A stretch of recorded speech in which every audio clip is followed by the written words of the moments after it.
Hi, welcome back to AuDHD Reviews. This is the question. This is my favorite. It's been a minute. We've been a little busy. Yes. If you've watched our other videos, you know what we've been up to, all of the shenanigans. Yes, the shenanigans. See, I told you it was shenanigans.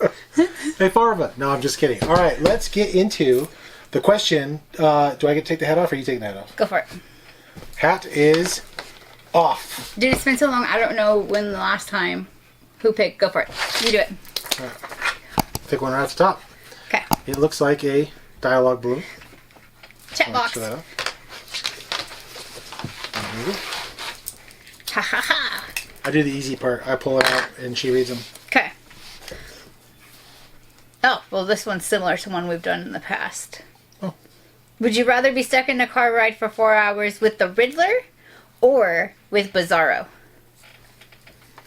So either you're going to be stuck listening to somebody talk backwards and you're going to have to decipher what he's talking about, or you're going to have to listen to the Riddler. Do I get to jump out of the car?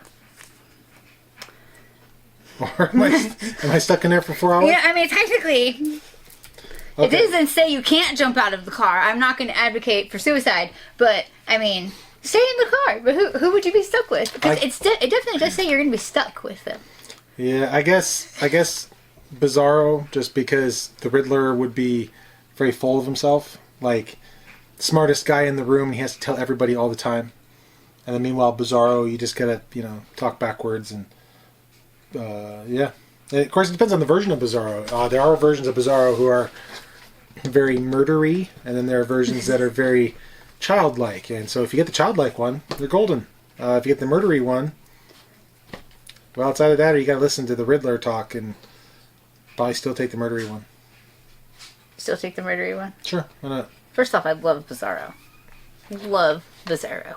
Like, I would love to do the story for Bizarro World, and I'm not even joking. Like, I have a way in. I have an idea. Anyways, but still, yeah, it's actually kind of difficult because I think because after a very short period of time of being stuck with the Riddler, I think I would start getting petty and become that person who became instantly a toddler with all of the questions and all of the but why. I'm gonna need you to explain it to me. But why? But why? But why? And I get real annoying real quick to where he'd want to jump out of the car. Like I said, it's a thing you could do. You could do that. Like, you could try to out annoy the Riddler. Yeah. Why not? The Joker does it. So there's that. But then also, I really do like Bizarro. Bizarro from the Harley Quinn stories that I like was pretty cool. He was kind of murdery, but he just wanted a Lois. He just needed his own Bizarro Lois. So, I mean, maybe we're going on a field trip to go find him a woman. Like, maybe we're just gonna go steal some hair from Lois's hairbrush. I'm gonna help him out. We're gonna get him a new lady, and it's gonna be fine. Like, nah, I probably pick the Riddler just so I can annoy him. Well, there's your answer, I guess. Well, because no, he is kind of annoying. Like, especially since he always has to be the smartest guy in the room. Mm-hmm. So what if it's the Jim Carrey version of the Riddler? Well, still, he was annoying. But look, I think if you approach the situation like Blaine the Mono, where you're like just being the annoying guy in the room, don't ask me silly questions because I don't want to play silly games. Like, I don't think he wants to play silly games, but I'm all about silly games. So I think it would be kind of funny to see if you could get the Riddlers to self-implode. Self-implosion. Has anybody else done it? I don't know. You don't know the Riddler stories? I've read enough Riddler stories, but I don't know. Riddler, he's an asshole. Well, yeah. He's an asshole. That's all there is to it. I don't know how to answer that question. No. He's a Batman villain. They all implode on themselves. That's how they get caught every time. They have a shtick. They have a gimmick, and because they can't get over their gimmick, they get caught. So that's why they all go to Arkham, because they're all mentally ill. Yeah, Batman's the rich guy who beats up the mentally ill at night. Yep. Which kind of makes him a little mentally ill as well. Yeah, that's why they all... just rich enough to stay out. That's why they all get caught. If the Penguin would do crimes that weren't related to birds, He wouldn't get caught. If the Riddler would not leave clues of his crime telling everybody in the world that he's the guy who did the crime and where to find him, then, he wouldn't get caught. That's why they all are. Joker used to be that way. I mean, Joker had a helicopter with his own face on it. I mean, you don't want to get caught. You don't fly around in a helicopter with your face on it. That's just... Catwoman is always...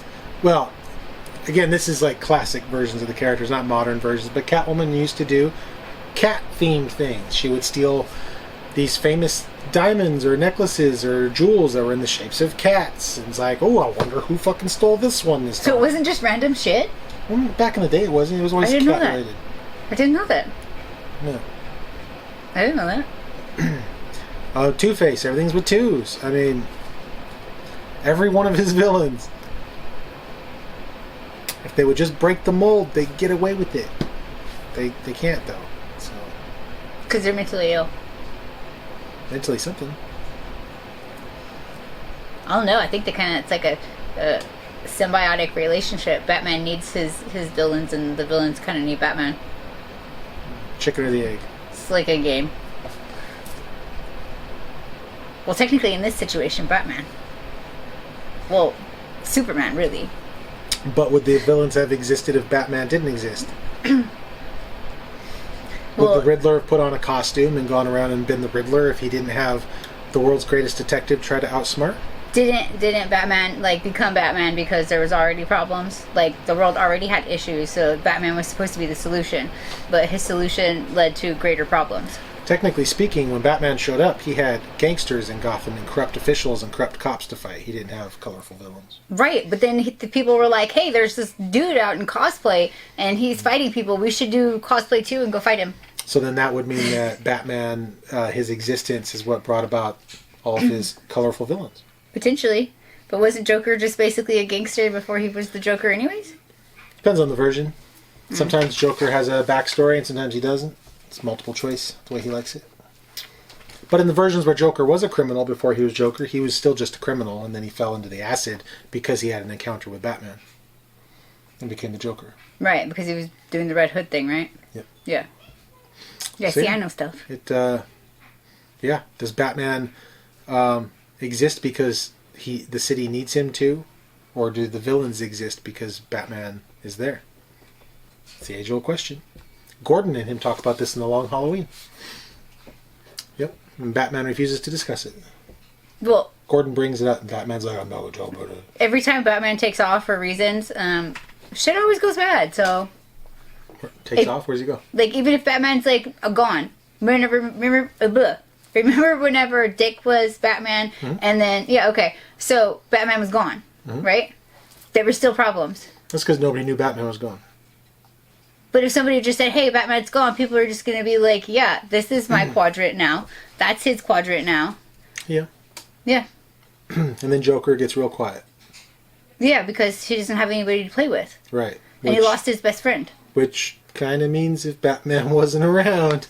Well, yeah, that's because I think that for Joker, I think Batman's more of a playmate. That's like, this is his buddy. Joker can't play unless his friends want to come out and play. And Batman's the ultimate friend to play with because Batman has cool toys that he brings to play with. And Joker has cool toys. And nobody else has cool toys. Like, they have cool toys. So, I mean, if you're going to go play with your friends and you have cool toys, then you want to play with somebody who has cool toys or somebody who doesn't like your toys. Well, depending on the author, Batman and him definitely are playmates of a kind. Yeah. So, yeah. I don't do ships. Yep. So, what do you think? Would you rather be stuck in a car with the Riddler or with Bizarro? Answer down below. And push the button so we can come back and do this again. Yeah, and all that stuff. Share is a good one. If I could turn back time. She's saying that, right? It's a different share. It's a different share. It's a different share. When you're talking about it's like still hot at her age. It checks out. Thanks for joining us on AuDHD Reviews. This is The Question. Goodbye. See you next time. Aha! As I suspected, 32 flavors.